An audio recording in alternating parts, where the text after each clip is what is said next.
to rare blood clots and says it should be listed as a possible side effect. However, it insists the benefits of the jab outweighs the risk. Dr. Sabine Strauss from the agency says the number of incidents is small. As of April 4, 2021, the EU drug safety database had received a total of 169 cases of CVST and 53 of splanchnic vein thrombosis. And at that moment, 34 million people were vaccinated. The 5-day moving average of new cases of COVID-19 has dropped by 16% over the past week. It now stands at 430 compared to 509 7 days ago. It's after 423 new cases were reported today, along with 5 COVID-related deaths. There are 232 patients in hospital with the virus and 56 in ICU, with both figures the lowest in over 3 months. And the head of the Teachers' Union says the government has to change the COVID vaccine rollout plan.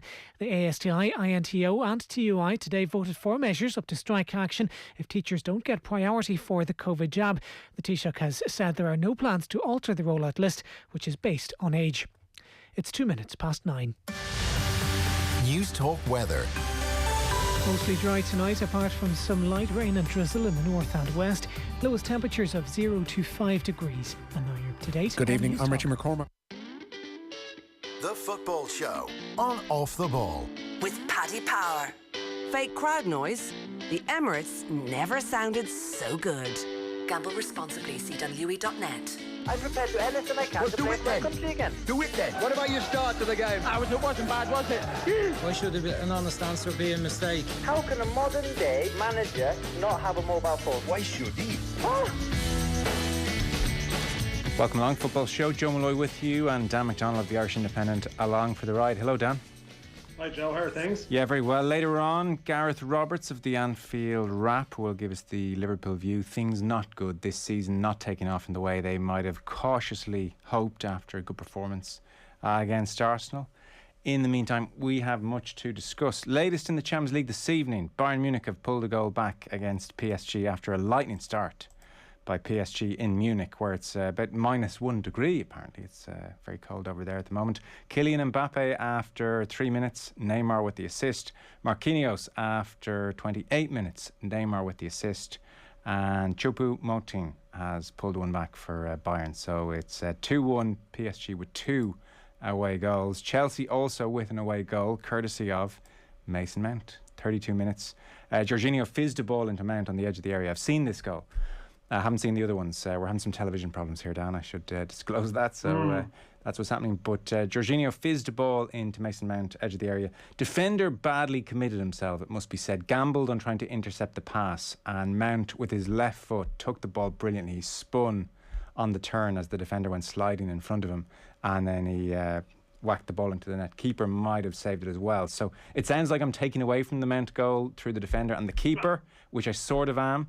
But it was brilliant play all the same. For a man, a young boy, derided in many quarters as just, Frank Lampard's pet, he's blossoming now, Dan. Did you hear who was raving about him the other day? Roy Keane, no less. Glowing statements about Mason Mount. Really, basically the thrust of it was, well, he likes him as a player, but you never hear anything about him off the park. That was Keane. There's like, does anyone know anything about Mason Mount? I mean, listen, even Roy Keane's on Instagram, so we can't really have a go at Mason Mount. Been on it if he is, but like, the general thrust of his point was he likes to cut a Mason Mount's jib, basically. There's no messing with him, and it was a good goal. Yeah, I've had a bit of a nightmare the last 2 nights. You've had technical issues. I'm going through that phase which people can relate to, where I every time I flick from one game to the other, I miss a goal. Yeah. Like last night, I went through a phase. Trying to keep an eye on 3 games last night, because there was a young Irish kid playing for Norwich in the Championship. I was really interested in that, and yeah, I mean there was goals in each game, and I just kept flicking from one to the other, just as I missed a goal. So it's the moral of the story is invest in some kind of multi-screen system for nights like this. So I was watching Chelsea for a portion of the first half. I know you've had tech issues there. I was watching Chelsea for a portion of the first half, but I really should have been watching all of Bayern PSG by the sounds of it. Why were you watching Chelsea? I could have told you at 5-8 that was the wrong idea. No, I know it was, but I can tell you a boring domestic story if I want. But basically, for factors beyond my control, I got caught and I had to sort of watch the Chelsea game for a few minutes. And I mean, in fairness, I did actually get the goal, so it wasn't too bad. But yeah, I mean, this Bayern PSG game has had multiple substitutions, multiple goals, a bit of a snowstorm vibe. And the bits of it that I've seen, which was the bit coming up to half time, and a bit early on. It's just one of these games where there's something happening every minute. Multiple chances, shots, corners, everything. Well, certainly Bayern can feel aggrieved at the scoreline because they've had 63% possession, but maybe more pertinently, they have had 15 shots to PSG's 2 shots. And yet PSG have 2 goals for those 2 shots. So, but I suppose the 3rd minute goal changes the dynamic a bit, though, doesn't it? Yeah. If you have a situation where PSG go ahead early, it was even more onus on Bayern. Like, would the stats be the same if they hadn't scored early? True. You can sort of debate that. No, it's a fair point. And with their pace, I'm sure they're quite happy to sit back now and try and hit them on the break. So, like I said, Gareth Roberts of the Anfield Wrap will join us later on. Extraordinary night last night in many ways. On the Man City game, if Andy Warhol is right, and in the future, Dan, everybody in the world will be famous for 15 minutes, then Octavian Sovra, your time is now, because Octavian has been dominating the world of football over the last 24 hours. He is the assistant referee, the linesman in old vernacular, who approached Erling Haaland in the tunnel and asked him for his autograph and whipped out his book. Or even Erling thought this is a bit much, but maybe he's just so trained as a football prodigy to do what needs to be done. So he gave the assistant referee the autograph, and I could see John Stones walked by at one point and had a second look as if to say, am I seeing this? He is signing it? Okay. And Haaland went up the stairs, and the assistant referee was delighted with himself, which was just odd, to say the least.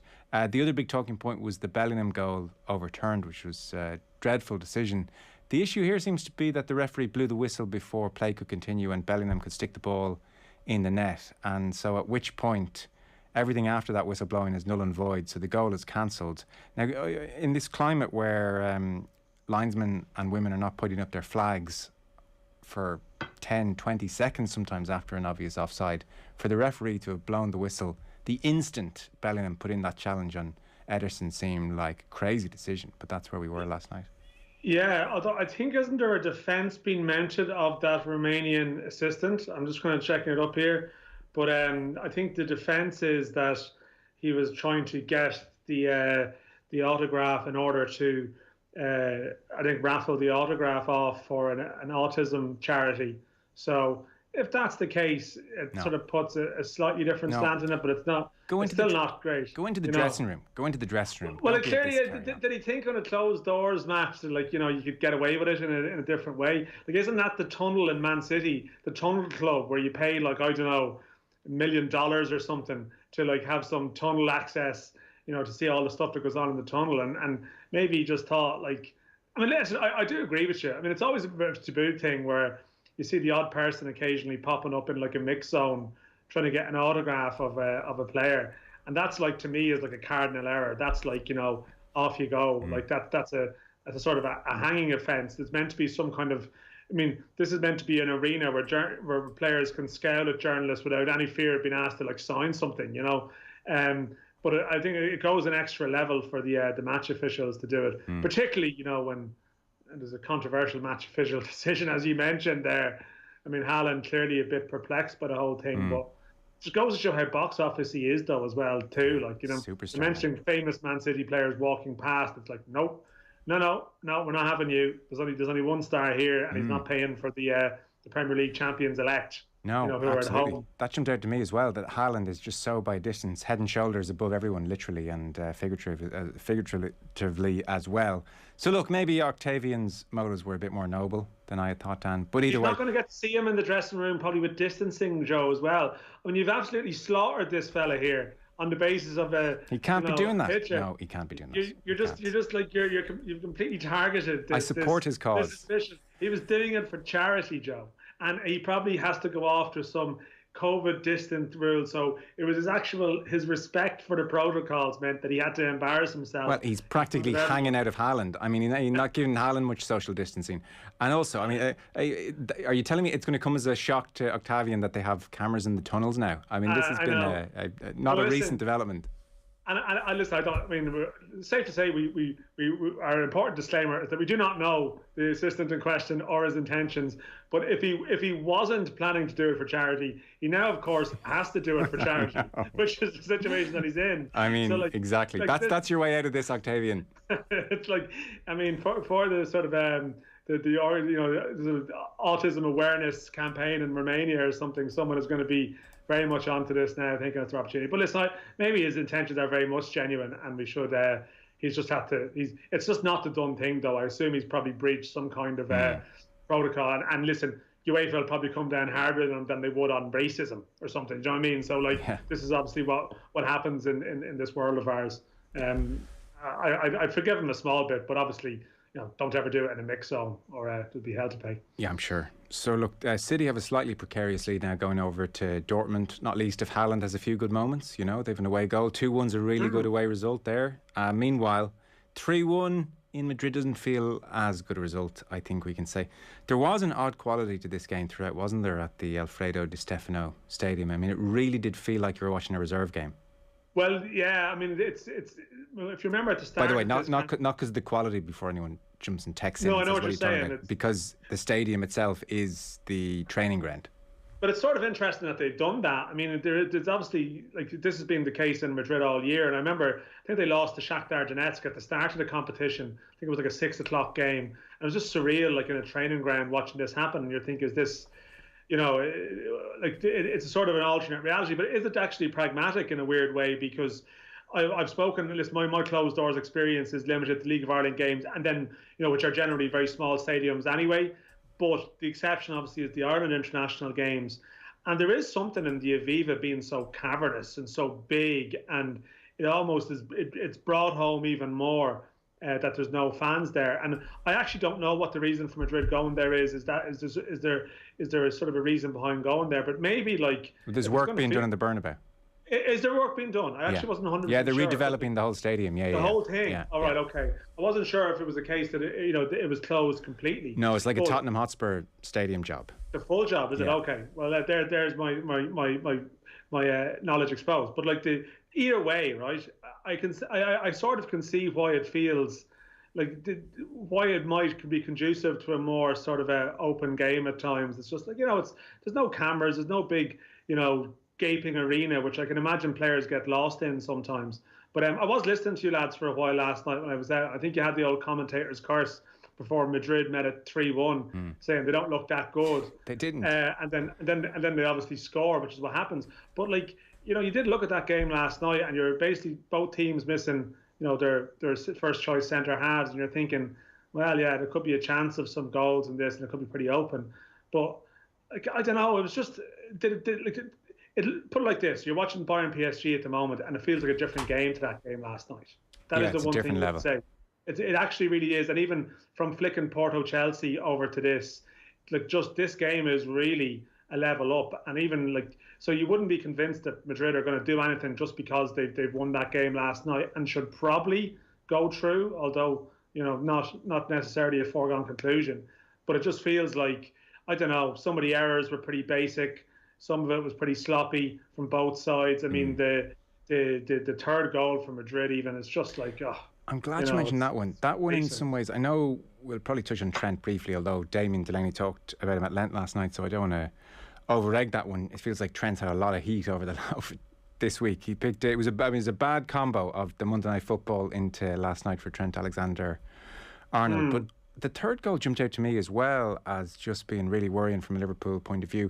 This is definitely end of era Madrid, and La Liga teams have struggled physically in these big European games. And so I thought, Keita, for instance, that spoke of an intent to press manically. And yet that third goal, it's a throw. I was mentioning on the news round earlier, this is team in Liverpool who have a throw-in coach. So this is Trent Alexander-Arnold gets back and saves the day from a corner. This is a 2v1 breakaway in a corner. He saves the day. Everyone then, catches their breath and trundles up the pitch. You have a chance to get set, to get your line set, to get good. And it's throw to Benzema under no real pressure. And it's just like neat, tidy football. Benzema back to Modric under no pressure, and then Modric saunters into the box under no pressure and just passes the ball under Vinicius. No real pressure. Like you think of goals and it should be last minute lunging tackles, desperation to knock a striker off balance in any way, to distract in any way, to stop in any way, every sinew being stretched. You think of Fernandes against Brighton where he delays that pass and almost has his ankle broken for a good measure. That is what it should hurt to score goals. And do you remember a couple of years ago, OTB Sports put on a promotional day, and they had like Clayton Blackmore and Frank Stapleton and Dion Dublin and Viv Anderson. Yes, there was we got to play against them. Yeah, we got to play five-a-side with these players, and the third goal for Real Madrid reminded me of that game of Astro. Joe, I was just going to say it was a five-a-side goal. That's exactly what it was like, a five-a-side goal. Where Viv and Dion and Clayton and Frank couldn't run anymore. Like, evidently couldn't run. They're men of a certain age now. And yet they got warmed up and they got into it. And pretty quickly, if you left them alone and didn't put them under any pressure, they could start fizzing the ball around really quickly and make you look very silly because they're professional footballers. So they're in a different stratosphere to the football journalists who got invited around. And I got this flashback watching that goal last night to me and you and Viv and Frank and Dion, and how at a five-a-side level these men twice our age were destroying us. And you're effectively saying Liverpool are performing like a bunch of sort of unfit 20-something journalists playing against ex-professionals. In a way, if you want to twist my words, yes, that is what I'm saying. But ultimately, I'm making the point that even this much dismissed Real Madrid team, which are, coming towards the end, they're not in an upward curve, and Modric and Benzema and these great players are not getting any better. They're hanging on a bit, and Liverpool in that moment allowed them to hang on, just made it so easy, put no premium on physicality being an area of the game that's important. It was just a shocking moment for everything they stand for. Yeah, no, and I do take your point, and we're actually, and just this Bayern game is absorbing just the level of it, by the way, but just we're so used to, now the teams obviously, there's a real aggressive press, and you do occasionally see bad goals conceded by good teams, right? But they're generally the comical type of goal that are a product of a really aggressive pressing or that forcing a mistake, and it comes from that. But not that type of goal, not one where basically there's a statuesque defence being played through at very minimal pace, it's not that type of goal. We tend to see more goals at the sort of the elite level now of even counter-attacking goals or teams overplaying it and getting errors. But this was more, it was almost in slow motion, almost more so like the type of goal that a team sitting in concedes, you have a game plan, like a goal Ireland would concede if they were really frustrating you sometime. That it's actually just very straightforward how they concede it when they've got bodies behind the box. And it's not a real Liverpool type of goal to concede for all their defensive issues. But, you do look at it and you realise, listen, it's Kabak is just in there and Phillips, it's a big ask for them. But there was obviously more to it than that because, as you say, they have a throw-in coach and it was more of a collective, collective malaise. And, it's those little bits of people who've played will tell you, that when a team is really at maximum intensity and plugged in, they don't concede those type of goals. But Liverpool just, they've had these moments this season where they just look like they've lost that, whatever that is, and can be hard to get that back. Yeah. The only acceptable goal to concede from that scenario is if Rory Delap pings in one of his finest and there's nothing you can do about the header. But the short throw to Benzema, then giving it back to Modric, there should be more traffic around Modric than he can handle. And then, he's under no pressure playing that pass. And Vinicius, who, by the way, played better than I've ever seen him play before. I know he's a coming thing and inconsistent, but he looked good. No, he was good. Bayern goal. Goal. I've now got the TV. Sorry, we fixed it. The lads, Trojan work behind the scenes. Thomas Muller with a header from a free kick. Snow is coming down in Munich, by the way. And cross in from the right-hand side, Kimmich with the cross. And it's a lovely flick-on header from Thomas Muller into the far corner. So 2-2 after 60 minutes there, Dan. It's been coming. Since half-time, they've been very much top, although Mbappe had a proper break there. The classic sort of, just as we were talking about it, how you get done is on the counter. And they nearly scored PSG. I think it might have been an offside flag. But, yeah, I mean, the pace of their attack and play has been very good, Bayern. They got a couple of things wrong. Hansi Flick, he brought Alphonso Davies on after half an hour. He made another change then before half-time, which might have been enforced. I'm not 100% sure, but Boateng, come on. But it's been one of these games that's taken on a real personality of its own. And, as I look now, it's, Bayern on the attack again, looking for more. So I don't think the end of the goal scoring is here at 2-0. No. PSG have every chance of scoring a goal on the counter-attack based on that Mbappe chance, and Bayern have chances coming. So there's half an hour to go here. There's plenty of twists and turning in this game remaining. The other thing about last night from a Liverpool point of view was the selection of Keita, which Klopp addressed afterwards, and he confirmed that his substitution on 42 minutes was not tactical. It was just that he wasn't in the game. And he was asked, why Keita on this night, huge night, and Thiago on the bench. It's kind of interesting what Klopp said. Effectively, he was saying that he couldn't ignore Keita's performances in training any longer. That Keita had been just that good in training that he demanded inclusion. And also he mentioned his ability to dribble by people. I mean, I kind of thought Keita was picked because he's got more legs than Thiago if they wanted to put Madrid under huge pressure. This vulnerable centre of defence, let's press the living hell out of this team and see what they're really made of back there. But Klopp mentioned Keita's ability to dribble by Madrid, and then Klopp just said, look, in his own words, we couldn't avoid the substitution. I don't want it to be a big story. He wasn't the only one. It's a big story, not that Keita had a bad game. It's probably a bigger story that Klopp chose that game to put in this guy because of his first start in a month, because of how well he's playing in training. I mean, let's test the waters against Arsenal maybe first, kind of a thing. So it backfired. Yeah, I mean, I suppose you have to believe what he said there as well too, and that's the reason. But do you think he's giving him a little crumb there? He's been going so well. Possibly. Yeah. I mean, listen, that it's strange now. We've had a couple of first half substitutions in this game tonight. It's almost a taboo thing. But does it, is it going through a phase of being acceptable to do it now? You kind of wonder why it doesn't happen more sometimes if something is going so badly wrong. Yet the coaching convention sometimes that you wait till half time, or it's not even the convention, it's more, it's a respect thing. You wait till half time. But I mean, it becomes a big story when someone is taken off in the first half because of how unusual it is. And as much as it's a reflection on the player, it can be a reflection on the coach too, and that their tactical impression of the game was wrong. Listen, Klopp, he's going to say that. He's going to say something like that, I suppose. But, it was a big call for him that ultimately, it would appear that he got it wrong, as much as everyone's a genius in hindsight. Yeah, for sure. Well, we'll talk to Gareth Roberts of the Anfield Wrap later on. Meanwhile, some news today around Euro 2020 and Dublin.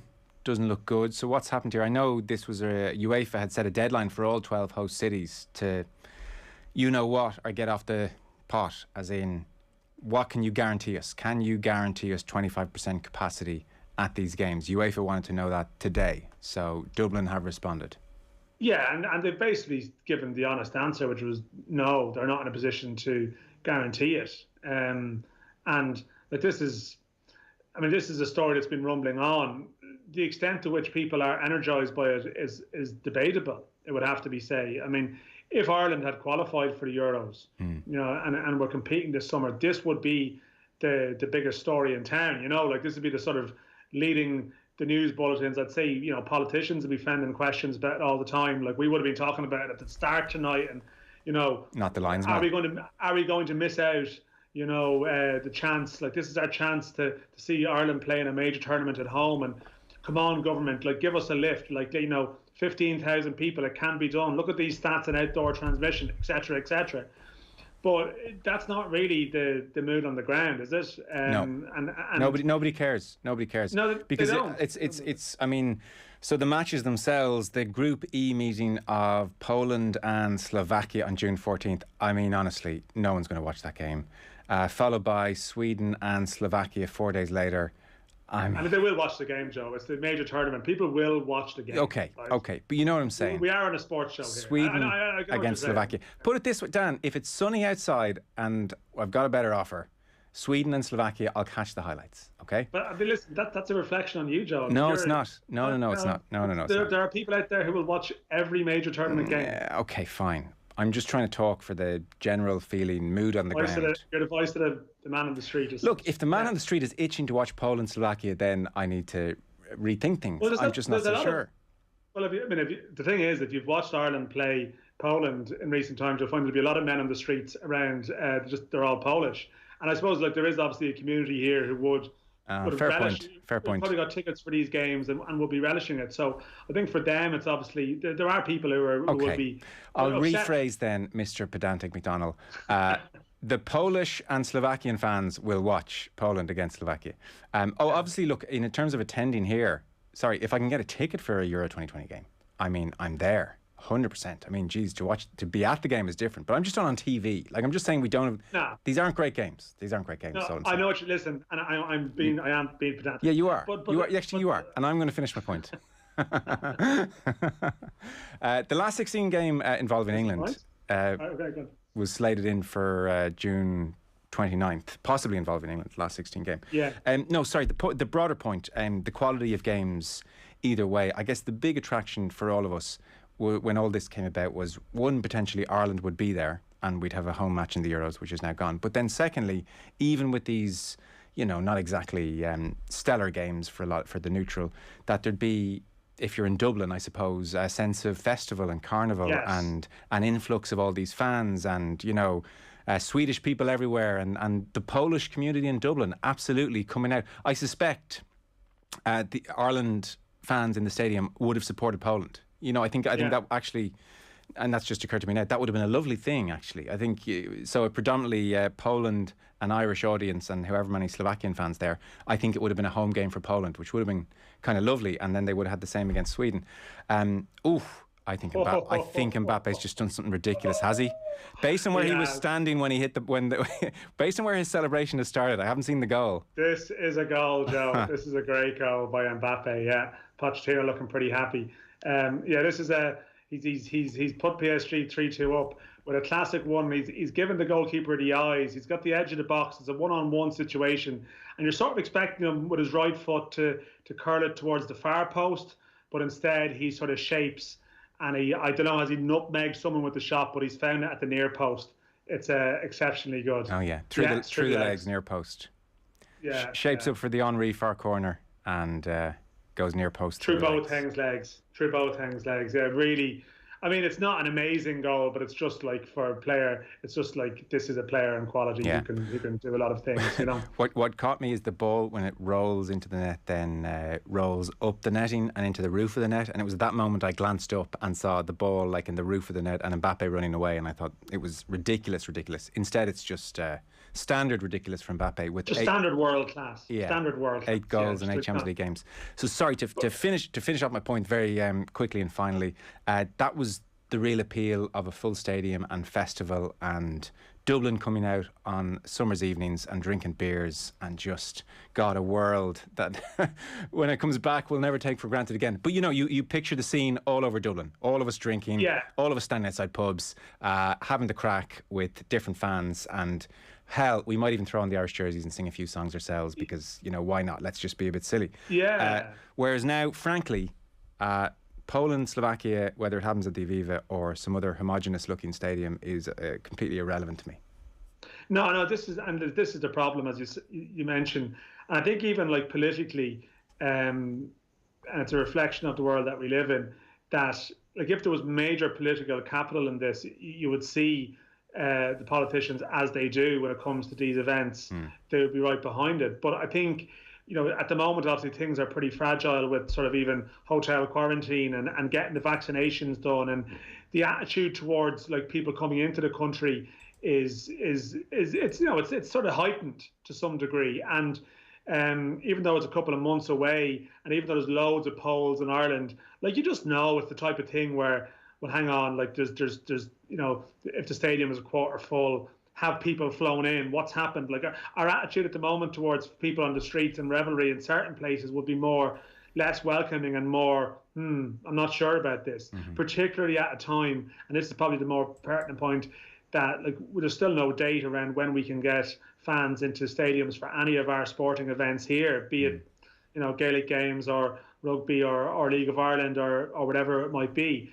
And as a result, is this the event that people want to throw their energies behind as a test case or a study when it's possible, that there's fans that travel from outside to be here for it. I just like there's a lot of things, and as you mentioned as well, like okay, what's the trade-off for this? When this was announced, in conjunction with Dublin City Council and government, it's all these stats about the benefits to the exchequer and all of that, and the thousands of people coming here, and that is gone. Now, there will be people out listing there who maybe did buy tickets through the raffle, or not through the raffle, through the UEFA system. They got allocated one. I know some had a chance to sell up their tickets, and they'll be fine if the game is moved from another jurisdiction. But I'm sure there's people out there who wouldn't mind going to see the games because they've already paid their money for them. Sure. But it's just not a hill anyone's going to die on here. I don't think, to fight for these games. And I think if it'd be far more politically favourable actually for government to say, actually from June we're going to have X amount of people in the stadium at, say, League of Ireland games, Championship, GAA matches, whatever it might be, at a localised level where people haven't travelled, for example, home fans only to games. That's a better case to fight than these games in the Aviva. And to be honest, anyone I've spoken to, on this, from be it FAI or UEFA or whatever, it sort of feels like it's inevitable it's going to be taken off Dublin unless something bizarre happens. But I think they know it's not going to be a mad backlash. No, there won't be. And do you know of the other 12 host cities? Finally, are many going to be relinquishing their games, or do we know yet? Well, no, see, at the moment, every other host nation is basically given a commitment of sorts that they'll have fans. Right. Now they're all vulnerable to obviously a change in the virus and a deterioration. Like Scotland were under pressure, but Scotland are in it. So there's a bit of a different thing going on in Scotland. And this was the thing, and this is from my inquiries on it, like UEFA could in theory press ahead and say, okay, Dublin, you can have your games behind closed doors, but that would have posed problems with the other countries because UEFA have almost put pressure on all of those, or urged them strongly to allow fans into stadiums. So if all of a sudden a couple of nations who maybe felt reticent about it read, Dublin have got the all clear to play behind closed doors, they'd be like, well, why are we doing this? Yeah. We've committed. So, but some of the quotes from other places today are like, yeah, we've said we're going to have 12,000 at our games, but we're not sure. But I think in fairness, the Irish response has been more, listen, we can't guarantee this, lads. That's just the way it's going to be. And in some respects, that's maybe a better approach, to be honest, now, than be faced with some situation in June at the last minute, which would be pretty bad. And that's this pan-European idea shelved, really, isn't it? Germany hosts Euro 2024, Turkey hosts it in 28. So if we want to see Euro games here, we're going to have to host the tournament in some capacity. Well, yeah. Well, listen, we've got World Cup 2030, Joe. I mean, how could you forget that we're going to get to live vicariously through other people's experiences then? Listen, I mean, really, the pan-European idea was a legacy project from Platini and from John Delaney from our perspective. So a lot of the people who were driving forces behind it aren't around. Yeah. And really, like, during a pandemic, the concept of a tournament spread across 12 countries is particularly unfortunate. It sure is. Okay. Bayern Munich 2, PSG 3. That is the game of the evening in the snow at Munich, 75 minutes on the clock.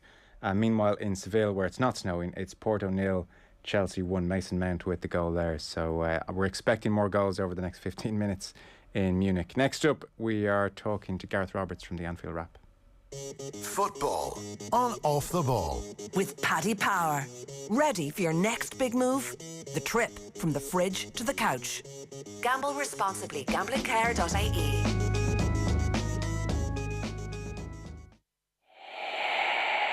Let's take a mindful moment on News Talk. I'm Stephanie Preisner. It's totally normal for you to feel overwhelmed. It's normal to feel like this is too much. It's normal to be frustrated about the uncontrollable wildness of our lives right now. These are all normal things to feel. The situation is abnormal, not you. And just like the good seems to have passed for you right now, the bad will pass too.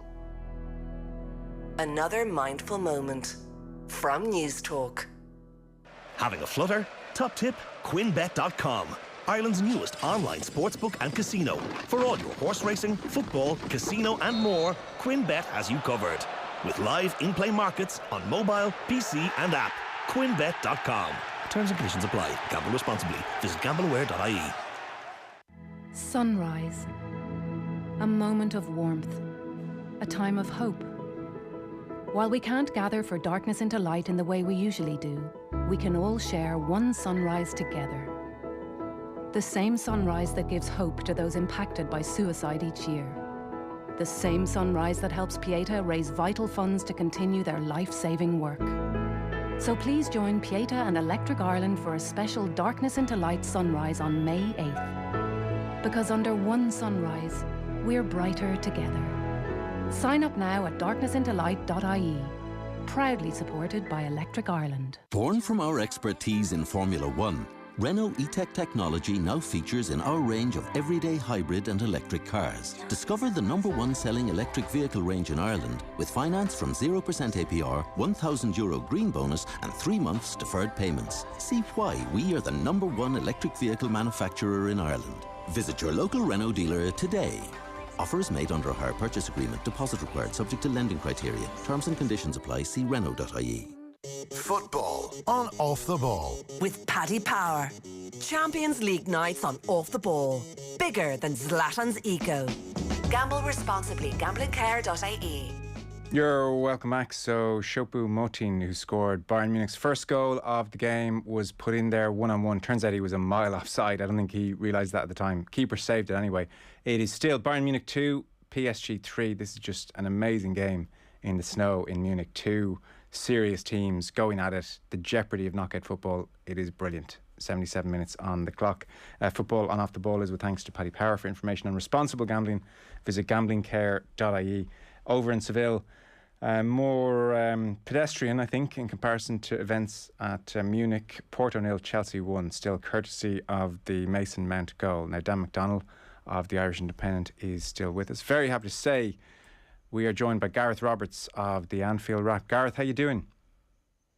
I've been better, mate, I've got to be honest. I mean, given, I guess, a few factors, the performance against Arsenal, the stability increasingly at the back four, if not total faith for obvious reasons, but at least it wasn't a different back four every 5 minutes. Fabinho back in midfield, Jota with a bit of form. I sensed a kind of cautious hope, coupled, by the way, with Real Madrid end of era talk. Sure, they're only our lads, Benzema, Modric. You know, they need walking sticks at this stage. I sensed a kind of cautious hope that actually Liverpool might have a nice final portion to this season, and yet, boy, were we wrong. Yeah, I mean, I think that's how a lot of us felt. You know, it was 3 wins on the spin for Liverpool, as you say. We took a bit of hope from Kabak and Phillips, looking a little bit more like a partnership. And we were saying on the Anfield Wrap, there was a lot of little things coming together that made you think, hello, why not? And then there was the romance of a possible semi against Chelsea, a possible final even in Istanbul. I mean, you know, I never mind football fans getting carried away. I think it's what football fans should do. But as you say, it was quite the journey back down to earth last night against Real. It's fair to say they had Liverpool's number. They attacked Liverpool's weaknesses.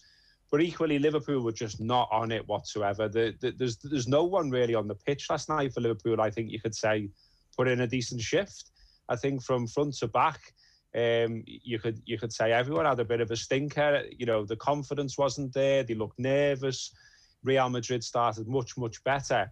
But Liverpool's pressing wasn't there either. The energy wasn't there. And I was really surprised by that, because I thought, at the very least, that's what you expect to see. You don't give those lads, you said, they've got walking sticks, and we were saying similar as well.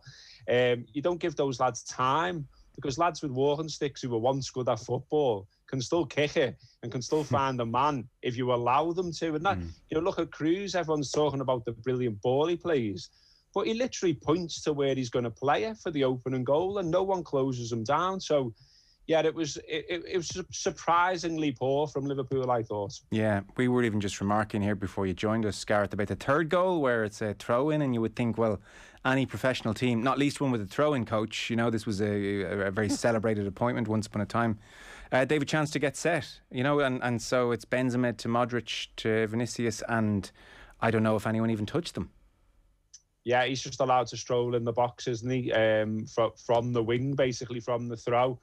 And again, it's disappointing because it comes after Liverpool, you know, created a chink of light again in the tie by scoring a goal, and then they only hold on to that scoreline for, I think it was 14 minutes before another one hits the net. So really, really disappointing. And obviously at that point, Real do what Liverpool didn't do and showed a bit of nous and just dropped deep, said, come on then, come at us. We're gonna close this out. We're happy to take 3-1 to Anfield.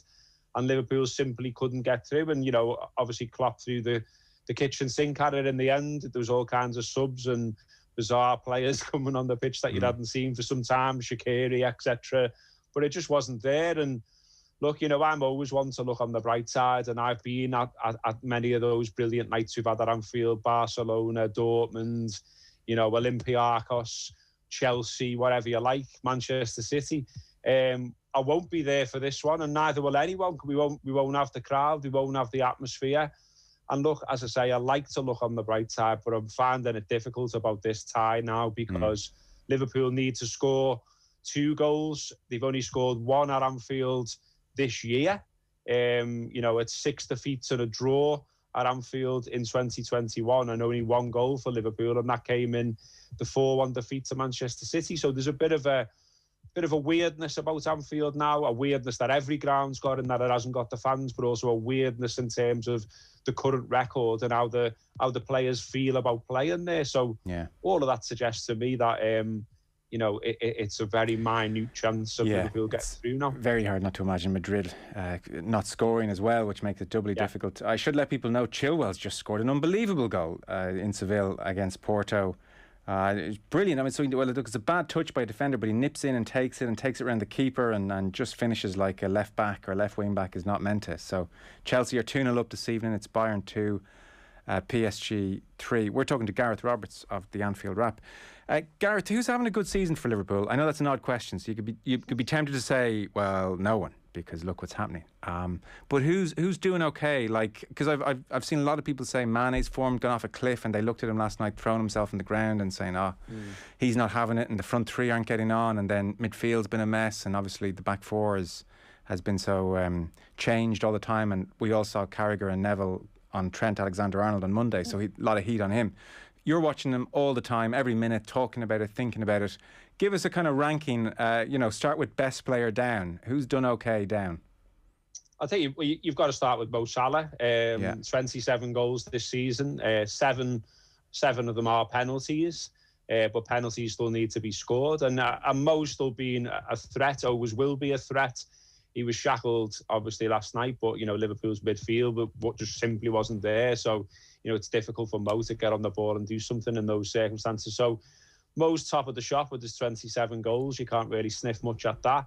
I think you've got to put Diogo Jota there because he did obviously miss a spell, and we really missed him in that spell. And yet he scored 12 goals for Liverpool already in a short space of time. And he's fitted right in. He looked great coming off the bench. He looks great when he's starting. I think he's been a brilliant addition, and it was a bit left field for Liverpool to go and sign him, really. You know, I don't think anyone expected it. When he did come in, we all wondered how it would work, how he would fit in. Would it work having such an established front three, and then this fella coming in from Wolves? But it certainly has worked, so he's been absolutely brilliant for us as well. And then beyond that, you know, you do start to struggle there, really, because it's been a struggle of a season. Look, we've constantly, as I keep saying all the way through, we do try and look on the bright side because you've got to, because otherwise, you know, you'd end up thinking, well, what's the point here? But, you know, Liverpool have lost 12 games this season, and 10 of them are since the turn of the year. So it's hard to be talking about players that have done well in those circumstances.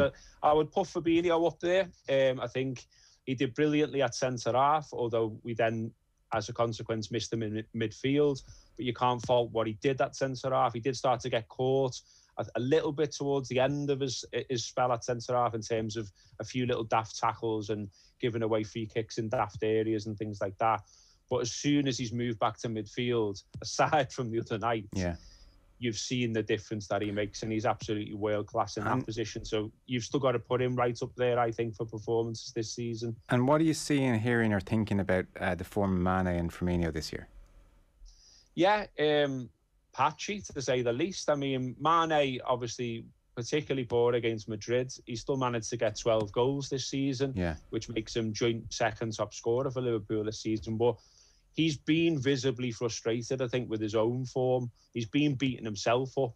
And he's quite sort of spiky as a player anyway, and you like when he's like that. But it seems to have tipped to the point where he's being spiky almost with himself and getting in his own head. And I think he's a player that looks like, to me, he could really do with the rest, physically, mentally, a bit of time off. He's been playing football seemingly continuously for a long, long time, and I think maybe it's getting to him a little bit. There's talk beginning in some Liverpool circles that I've seen of, cash in on him, maybe his chips are in, he's had his time, all of that.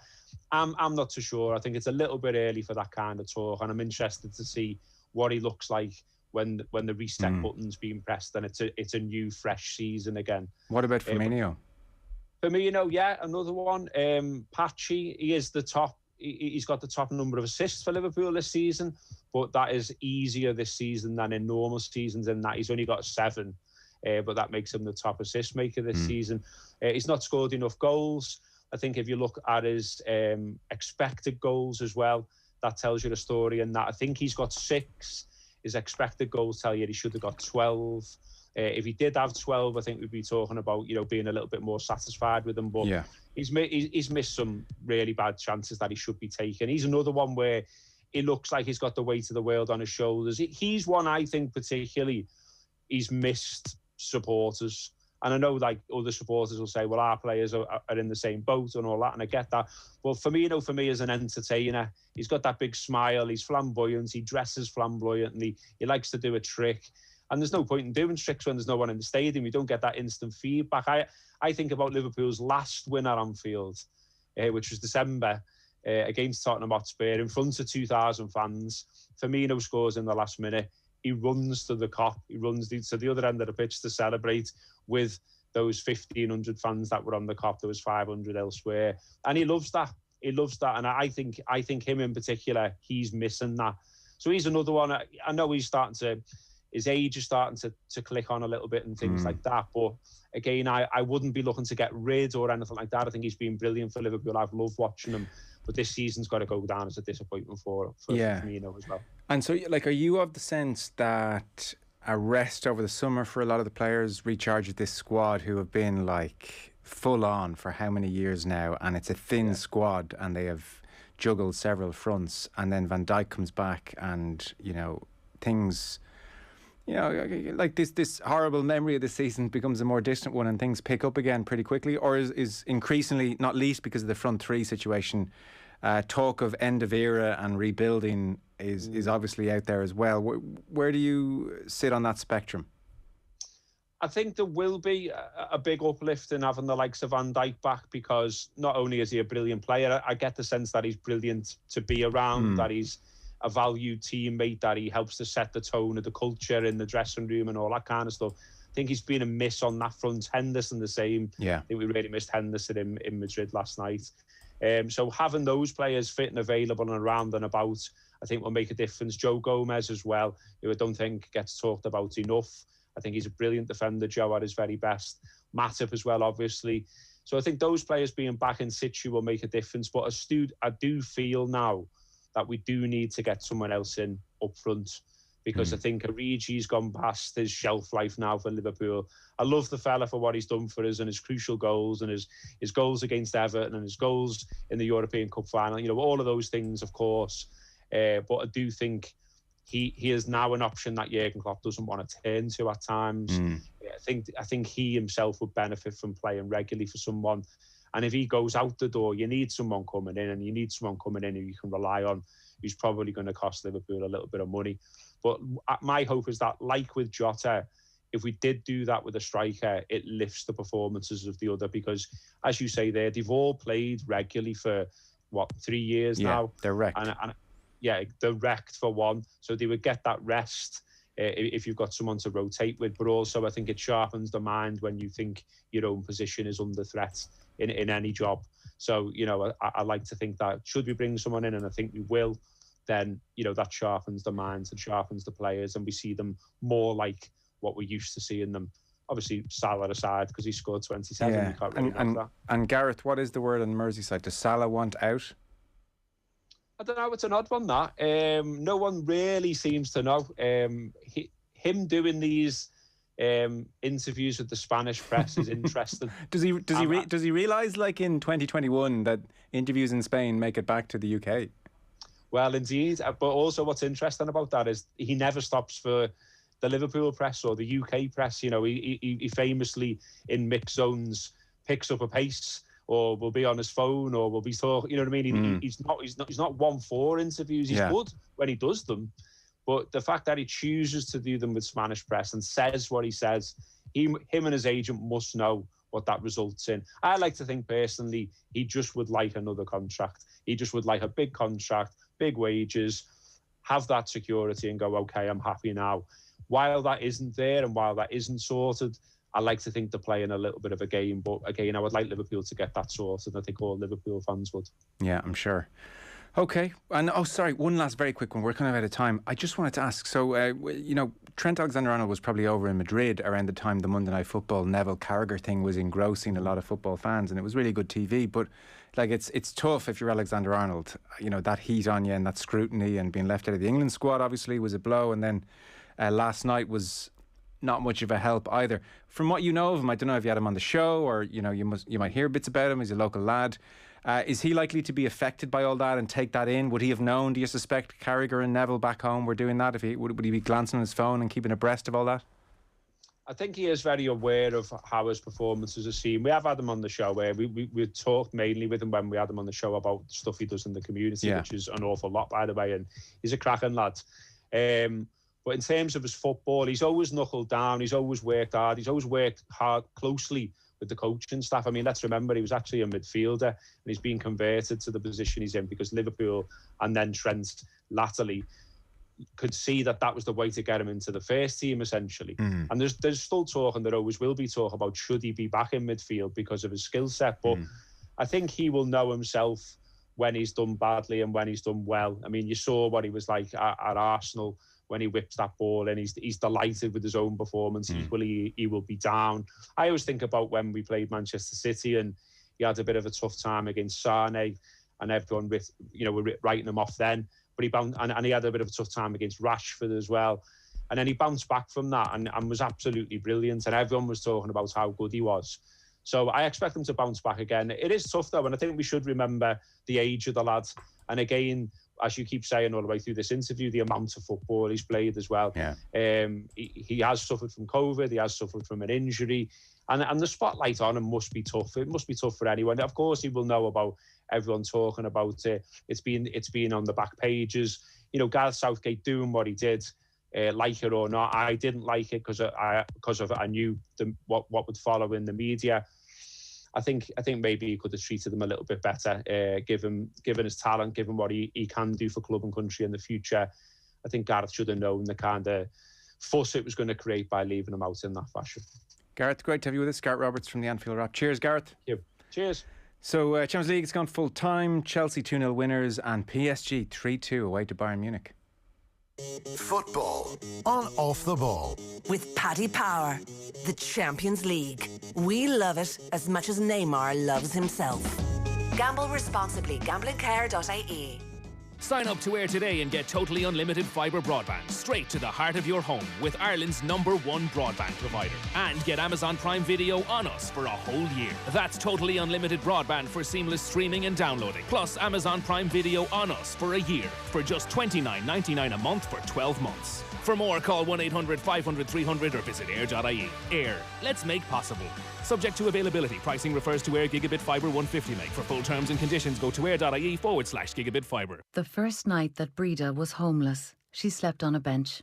She was 46 years old. and she was terrified. Then she heard the 4 words that changed her life. How can I help? Sometimes the most powerful thing that we can do is simply to reach out to help one other person. And right now, you can help someone at risk of homelessness tonight. Please call Focus Ireland on 1850 204 205 and give whatever you can. Football on Off the Ball. With Paddy Power. Ready for your next big move? The trip from the fridge to the couch. Gamble responsibly. Gamblingcare.ie. Pochettino walking off into the sunset or the snowstorm. Regardless, you take the point. 3-2 win, Dan. That's impressive. In some ways, that was more like the final predicted last year. Bayern, high line, PSG getting joy there. Yeah, and like, as much as PSG won the game, there was actually chances on the break they could have scored more. As much as they were under pressure, they could have exposed Bayern on the break a couple more times. But there was a flurry of late chances for Bayern as well. They've missed Lewandowski, it must be said. It's a very important point to be made in the context of this game. He would have relished some of those opportunities around the sort of around the penalty box in the last 10-15 minutes for sure. Yeah, it's a good point. Dan, we are done for this evening. Many thanks. Talk to you soon, Joe. Enjoy the Masters. Oh, listen, I'll be texting you. Dan McDonnell of the Irish Independent with us there this evening. So we are pretty much done. OTB AM coming back tomorrow morning. Graham Hunter on this amazing evening of Champions League. He'll be really good, I'm sure, in that Bayern game. Dan and I did our best to keep up with it, but I suspect there was a lot going on there we didn't even see. Andy Friend's going to be on. He signed a new deal at Connacht. There'll be a look ahead to day 1 of the Masters and Sue Murphy's TV picks as well. Then tomorrow evening, brilliant lineup. You've got John Giles, you've got Brandon Driscoll, you've got Vinnie Perth on the football show as well, and Vera Pauw in the Republic of Ireland against Denmark in a friendly. We'll keep an eye on that as well. So that's us done for this evening. In the meantime, Tom Dunn on the way next.